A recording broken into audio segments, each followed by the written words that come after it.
Good evening, ladies and gentlemen. We're so glad to welcome you as part of our community tonight. Please note that this webinar is being recorded and distributed live stream. By entering in this virtual meeting room, you give your consent to be recorded and distributed by Vienna Live with Simeon Morrow and other third parties. If you prefer to not be recorded, please go to the LinkedIn live video feed, the link to which I've just placed in the chat room. Tonight, our featured guests are jazz pianist Lucian Ban and jazz violist Mat Maneri, who will present us with their new album, Transylvanian Dance.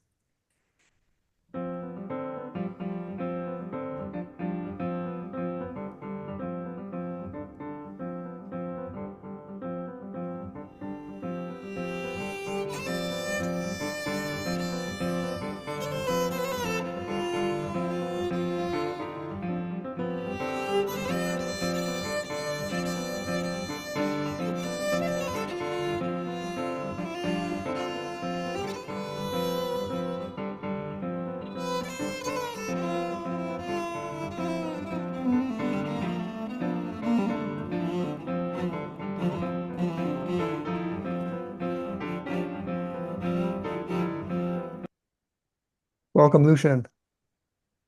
Hello to everyone. Lucian, tell us about how you became interested in the folk music of Transylvania, of all places. Well, I've been born in Transylvania.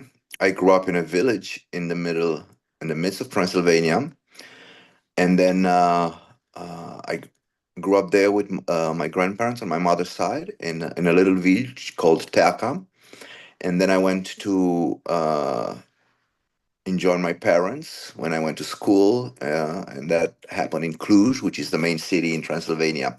So Transylvania has been a big part of my life, and I've discovered Transylvanian folk music starting with childhood, with all the music that we heard in a village during, Christmas time and during the summer, and it was part of my upbringing.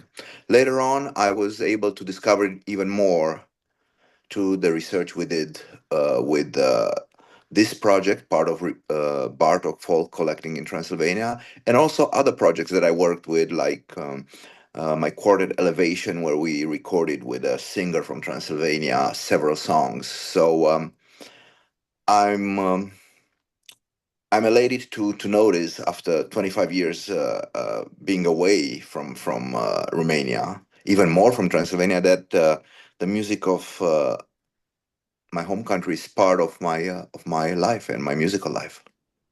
Wow. Okay. And can you tell us a little bit about Cluj and this Transylvania? Most of us, when we think about Transylvania, we immediately think of Dracula.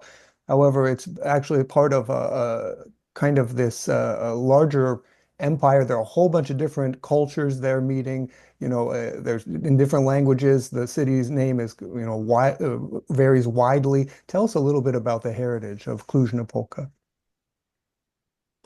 Wow, I'm not a historian. So, uh, well, Central and Eastern Europe was a very troubled area for many centuries. So there's been a lot of empires going in and out. But for till beginning of 20th century, a large part of Transylvania was part of Austro-Hungarian Empire, and that was run from Vienna. And then in 1918, Transylvania became part of the newly formed national state Romania. And Cluj still and was and still is the biggest city in Transylvania. So it has probably 500,000 inhabitants, and compared to Bucharest, for example, which has over like 2.5, so you can get a sense of of most major cities in Romania outside of Bucharest have between, I guess, 2 and 400,000 inhabitants. So Cluj is still the biggest city, and it's a cultural center for Transylvania. This is one of the biggest university in Romania is there. So, of course, a lot of our heritage and a lot of the culture of the minorities and the culture of all the people that live in Transylvania uh, came in a way to Cluj. Okay. Let's thank you very much for that introduction. Let's listen to our next song. So first we're going to listen to a wax recording of the original song that was taken, I imagine, there in 18 in the 1880s, 1890s. Here we're going to listen to this is the folk song from Transylvania, Make Me Lord Slim and Tall.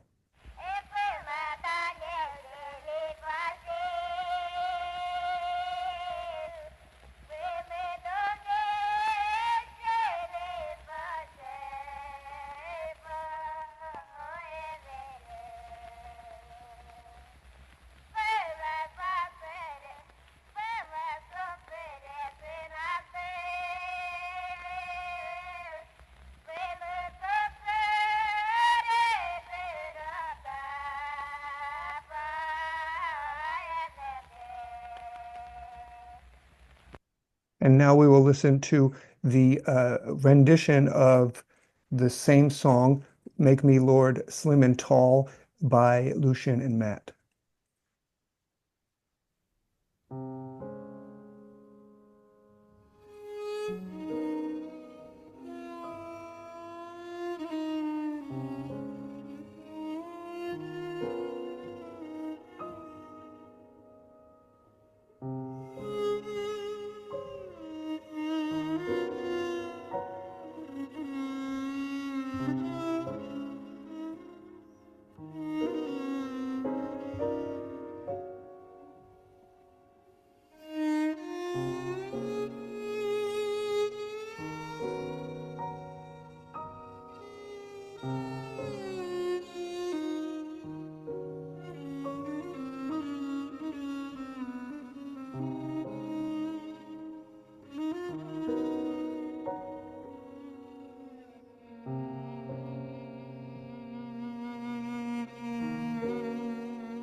Mat, welcome. Hey, how are you?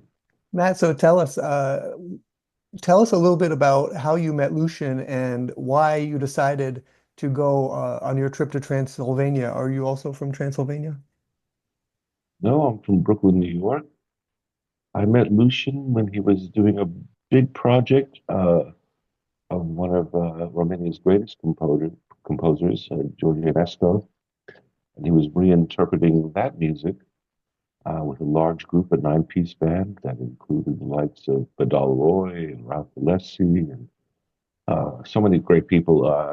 But uh, the cellist couldn't make the gig, so they needed somebody fast. And I think the drummer at the time, Rashid Wade, said, "Try Mat Maneri." So I got lucky and got called in. We looked at the music once, and then suddenly I was flown to Bucharest in Romania, and we rehearsed and made a record together. Um, but really, how we met was during that concert, there was one piece that it just said viola and piano improvised before the start of the tune. We had never rehearsed it, never did anything. And this is live in a big auditorium in Bucharest, a beautiful hall. And we played, and we both kind of looked at each other and said, "Oh, there's something special here." And since that point, I've been working with Lucian ever since. Okay, and tell us, Matt, a little bit about this album.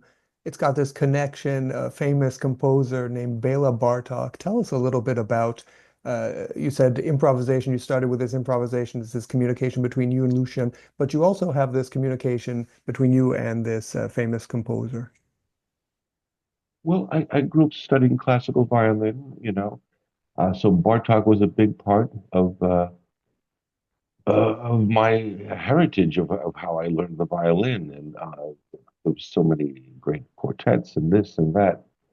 Uh, but I didn't know that he was such an musicologist, one of the first really who went out of his way to study the folk musics of different places and and record them, transcribe them.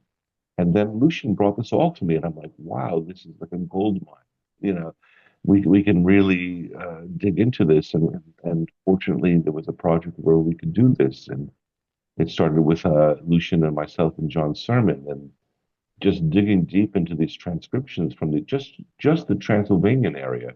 He also did music from other areas, but then I found connections. For instance, that last tune you played, when you hear the wax cylinder, the first thing I thought it was, oh, this sounds like almost like a West African Ghana thing.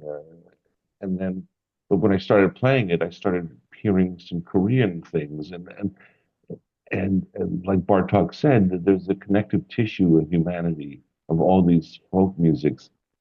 I don't know exactly what it is, but there's a connection, and suddenly a lot of things started clicking for me. So it's been a complete, interesting journey. Okay, let's have a listen to another wax cylinder from Bartok's research. And this is a song called Romanian Folk Dance.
And here is the same folk tune performed by Lucian and Mat.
Lucian, so you invited more or less Matt to take the same journey you took, but in the opposite direction. Matt said that he first knew, okay, this is there's collaboration to be done here because you invited him to improvise, which is sounds very similar to probably what Bartók was experiencing when he heard those folk songs. Not that they were completely improvised, but that it was of an improvisatory nature. They weren't reading music sheets, the same music sheets that Bartók had learned to read. Tell us. Why you as a jazz musician, I believe trained in the United States also, why what are the connecting points? Why go towards Bartók's ethnomusicology studies? Why ask Matt to improvise in front of this huge audience in Bucharest? If you are asking about the first moment of improvisation between us, which was part of the Georgianescu project, on that one, we were reimagining the music of a classical composer in 20th century, like one of the greatest classical composer, and somebody who knew and was friends with Bartok, Georgianescu. But I think it all comes from the fact that both Matt and I are improvisers. We are jazz musicians, and we are not folk musicians. We are not classical musicians, even though Matt studied classical violin when he started. But we are improvisers at the heart. So the connection with folk music and improvisation is very it's a very old one, and it's a very profound one because both folk musicians and jazz musicians improvise. It's part of the DNA of this music. It's part of the DNA of jazz music from the beginning, and it's part of the DNA of folk music from the beginning of time, from since humans started creating sounds. So what Bartok did and spoke to us, and I mean by this, when he did this extraordinary research and collecting, just to give you some numbers, only for Transylvania and the Romanian peasants in Transylvania between 1909 and 1917, Béla Bartók recorded on Edison wax cylinders, transcribed and annotated over 3,600 songs. And all in all, he collected in other areas, Hungary, of course, Slovakia, North Africa, Turkey. But all in all, Bartok recorded on wax cylinders, transcribed uh, over 10,000 songs. And I think he was he was inclined to do this because there was a focus on going deeper in folk music in that era, late 19th century, beginning of 20th century, and a lot of composers were very interested in what folk music has to teach us. So coming back to us, we are lucky to be able to access this extraordinary collection that Bartok did over 100 years ago, and it's now collected in 5 volumes called Romanian Folk Music, and each volume has over 500 pages, and it's just an extraordinary document of a community or a group of communities from a century ago, and they're all based in improvisation because folk music is defined by improvisation, and peasants, when they play, the, the the performer and the creator becomes one, and this is what spoke to us. And then all these melodies are so powerful, you can do so much with them from a standpoint of a jazz improviser. So this was the underpinning of why we are interested in all these songs. And then of course Matt and I go back over close to 15 years now of various projects, and in many ways we think musically alike. So it was a natural process for us to delve into these songs. Matt, is there anything you'd like to add? You met Bartók as studying there in a brick building in Brooklyn, where you were taught, okay, music is something that you read. It's an academic endeavor. Tell us, what are your thoughts on all this? Well, I had the fortunate circumstance of my father, who was a firstborn American from immigrants from Italy, and my mother was firstborn American, and he wanted to play music. So, but by the time he was 15, he quit school and just was playing clarinet and saxophones. And back then, you had the only way you could really make a living was just playing in gin joints and wedding bands. And he played in wedding bands. And back then, New York was such a hodgepodge of different communities. He'd have to learn a Greek doina or an Italian tarantella or an Irish, let's have something or other, Sephardic music and this and that. So he kind of introduced me to this kind of naturalistic way of playing these folk musics, these melodies kind of intertwined into what we were doing. So when this opportunity came up, it just felt so natural. It's like, oh yes, these melodies are so strong. You have to understand they've been passed down over the decades, centuries maybe, uh, until the advancement of like technology in the 20th century. I think these were really the links between humanity, and they're so strong. You can throw anything at them. You can play them backwards, upside down, and this and that. They still stand true and strong. And there's a connectedness to that human experience. When we were listening to God Make Me Slim and Tall, the lyrics invites this notion of like, when I asked Lucian, like, what are they singing about? And he's saying like, God make me, God make me, God make me. And I'm like, oh, this is going to be so deep, slim and tall. So we know vanity and human frailty is part of the expression of our lives, not only then, not only now, but forever. Let's listen to our next track. This is Lover Mine of Long Ago.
So this brings us to our philosophical portion of the conversation, and it is entitled Eternal Music or Outdated Music. We started today's show by looking at an empire that ceased to exist in 1918. Béla Bartók grew up at the center of that empire and discovered it through his research. Today, not only is there no longer an Austro-Hungary, listening to wax recordings seems quaint. First, Mat and then Lucian, why dedicate so much time to something that seems to have already come and gone? Oh, wow. Like I was saying earlier, these melodies are timeless. Um, they're not akin to the Austro-Hungarian Empire. They're not akin to whatever empire comes next or whatever empire was existing. This is music of the people in these little villages, sharing them with one another, a way of communication, of humor, of sadness, of yearning, of triumph, all these basic human emotions. These qualities are in these all these songs in one way or the other, and they're timeless. And when you look back at them, they speak to you like echoes from the past in such a profound way that we find ways to improvise on them in a modern way, and it's not a problem. In fact, it's so natural. So uh, you know, it's like like Béla Bartók said, there's a connective tissue of humanity throughout folk musics, whether it's from Morocco or Turkey or Austria or wherever.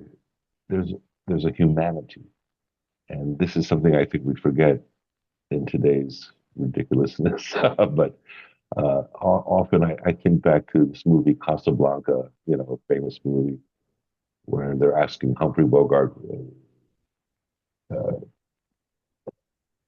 "What country are you from? Or what is your citizenship?" And he said, "I'm a drunkard." And they said, "Oh, that makes you a citizen of the world." I like to think of musicians as citizens of the world. We're not tied to any one place or one time, but we're really citizens of humanity and this storytelling. Lucian? Well, I can only add, noting that even though the Austro-Hungarian Empire doesn't exist, we still have the collection from Bartok. It's right there. The wax cylinders exist at the Museum of Ethnography in Budapest, where we got the MP3s of the recordings that you played. The transcription exists; they've been published, and we work from them. And it's proof, if we need it again, that if even if empire falls, the contributions of humans do remain in many ways. And in particular, in this case, these songs can teach us so many things, especially today when we live in such a technological world. It's also, it becomes more alienating by the day. So the wisdom and the profound human experience contained in these songs, it's something very, very deep. Matt and I are preparing two new releases with the trio based on the same repository, in the same folk collection of Bartok, and we wrote the liner notes for those albums to come out, and we said there, it's almost like there's a code embedded in these songs, and when the code is let out through us while we are playing concerts throughout Europe and throughout the United States, they change us the same way, or in a similar way, if you want, how they changed Bartok 100 years ago, because Bartok, the composer that we know and admire and cherish, has been forever changed by his folk research. And he knows that, and he says that, and all the experts that talk about Bartok, the great ones, they know this, and they argue for this. So I would argue the same, that these songs, and it's the same with any other folk collection throughout the world, being Alan Lomax in the United States, or so many other people that recorded the music from the past. They can teach us something today and in the future. So Matt and I actually working on a new concert that is coming up at the end of the month at National Sawdust, where we will present these songs in a different light, in sort of a multimedia performance with video and wax cylinders, audio and photographs and stuff like that. So I think we're very blessed that we are able to access this collection. And just if you take a second, a moment, to think that you can hear the voices of two young girls singing in 1911, and we can hear them, hear the inflection of the voice, hear the inflection of the instruments, you realize their story is our story. pretty much the same. It's the human story. Are there any questions? Are there any comments? Would anyone? Hi, Victoria. Yeah, I just have a thought, Simeon. I wonder if your guest might talk about other composers who have taken similar approaches. And, Dvorak comes to mind, who, as I understand it, used a lot of Czech folk music to develop his symphonic music. And I just wonder where else that approach has been used. Lucian, could you hear that okay? Yes. So composers have gotten inspiration from folk music since they started composing, and especially with the composers from the generation of Dvorak, and then later on with Enescu or Bartók, and we see this even more articulated. If we think of Dvorak, for example, his famous symphony New World, he actually picked up that theme from a spiritual in US while he was visiting. So and that's a spiritual of the Afro-American people that lived here and sang their hearts the same way like the peasants sang them in Transylvania. So that theme, that wonderful theme that we know, ba ba, it's from a spiritual here in the United States. It's a folk spiritual. So he got inspired by that. I think composers and musicians who are interested uh, in going deeper, they will always arrive at folk music in some way. And it's what connects us with jazz, because jazz has such a strong folk vibe to it. It started like a communal thing, like a folk, like communities that would play. So I think this is happened constantly, and musicians and composers are aware of this, and they get these inspirations from folk music. Thank you, Fred. Dr. Davis? Yeah, hi. A wonderful program, Sim. I'm glad you brought these two gentlemen on board. Quick question, has nothing to do with music, but I believe it's Matt. What part of Brooklyn? Well, right now I'm living in Park Slope. Oh, but where were you from originally? I was originally born in Bensonhurst. Oh, Flatbush and Borough Park, yeah. There you go. All right, man. But I've lived all over Brooklyn, so That's very Brooklyn's good. my home for sure. Absolutely. I am still a fan of the Brooklyn Dodgers. Mark that up.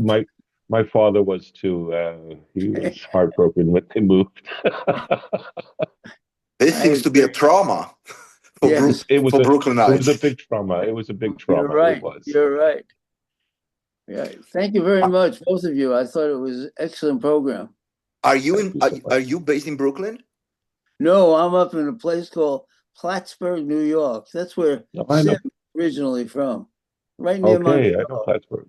Yeah, Yeah. yeah, yeah. Right on. Thank you for checking in. Oh, you're more than welcome. I enjoy it. That's why I'm here. Thanks, Dr. Davis. You're So welcome, Sim. let's listen to our final song of the evening. This is Poor Is My Heart.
Last question of the evening, first to Matt and then to Lucian. What do you wish all of us now, all of us and all of those in 100 years from now who will listen to this album? What do I wish? Um, it really does come down to humanity, the basics of humanity. This is what I'm still learning from these folk songs, is just digging deep into humanity. How do we feel about each other? What is our empathy? How do we look at each other? How do we love each other? How do we hate each other? You know, all these things comes down to these basic little things that make us who we are. And if this can kind of just say to somebody, hey man, life is worth living, life is worth exploring, life is worth expanding upon and loving each other, I would be so happy. Matt? Oh, excuse me, Lucian. Well, if anybody would hear to music in 100 years, which I hope they will, my hope is that it will touch them in some way, like it touched us, like it touched other people before us. I'm convinced if the music will get to the people, it will affect them. Because if you think music is the most immaterial of all the arts, and yet it touches us in the way the most profoundly. It's not like painting, it's not like sculpture. It's something in the air. Once the music is the last note ended, it's gone. I mean, you can find it on a CD or on a digital file, but it's gone. It's so immaterial, and yet it touches us so profoundly over time, over space. So my hope would be if people listen to our music, is that it will bring solace and it will bring something to learn from, something that touches them. Let's see how we can stay in touch and first buy the album. So it's easy enough, lucianban.com. And here you're able to find how to buy the record on ECM Records. It's available now. So please check out lucianban.com. And also, I would like to point out that you can come to the next show, which is going to be in Brooklyn, New York, of all places. Uh, and that will be coming up on February 16th and again on the 26th. So that's under lucianban.com/itinerary. Lucian, Matt, if people have any questions, they can reach out to you here under contact. Is that right? Lucian, they can reach out to us on that. Yes, we're a connected world nowadays. They can reach us on social media or on email. I thought we needed a pigeon with a note strapped to its leg, but I wasn't sure. Maybe so. So feel free to reach out to Lucian and Matt under lucianban.com/contact, and they will be happy to answer your questions and to listen to your comments. And just to put it out there, yes, the album, you can find it pretty much anywhere where CDs are sold, and you can find it on all the digital platforms, the ones that we artists hate because they don't pay royalties the way they should. But you can find the albums Yes, you there, did find it and there. yes, on all the YouTubes and all the Spotify and iTunes, and of course you can find it on Amazon and everywhere. And I'm mentioning this because the physical CD, both for Transylvanian Dance and the first album, Transylvanian Folk Songs, with legendary John Sermon, they have these booklets with truly stunning liner notes by our friend at ECM Records, Steve Lake, who gives such an insightful essay on what this music is about. So I strongly encourage people to still buy physical CDs uh, because of these booklets and because you have something in your hand. Absolutely. So thank you. That's also available at ecmrecords.com. Again, the name of the album is Transylvanian Dance. And as Lucian said, please consider buying the hard copy. Thank you so very much to Lucian Ban and to Mat Maneri. Thank Thank you you, so much for Simeon, and having us. thanks for having us, and thanks for everyone to tune in. Yeah, absolutely. So I just, before we go, like to point out that all information about upcoming shows may be found at www.simeonmoro.com. And while you're taking a look at this information, you can put your email in and sign up for the Friday greetings, in which I send out my exclusive insights into upcoming programs. That's simeonmoro.com. Once again, thank you so very much to Lucian Ban and to Mat Maneri. Thank you to Vienna Live sponsors Victoria and Frederick Mulligan. Thank you to Abby Moser, Allison Hull, Agnieszka and Benoit Rivolet, and Mary Schlesinger for their support of this show. Thanks to my cousin Mike, a marketer from Layer App. If you're an architect or an engineer, they have a really cool tool you should check out. And of course, thanks most of all to you, our participants, who make it all worthwhile. From New York City, New York, and Washington, D.C., goodbye, and see you next Wednesday. See you soon. See you next time.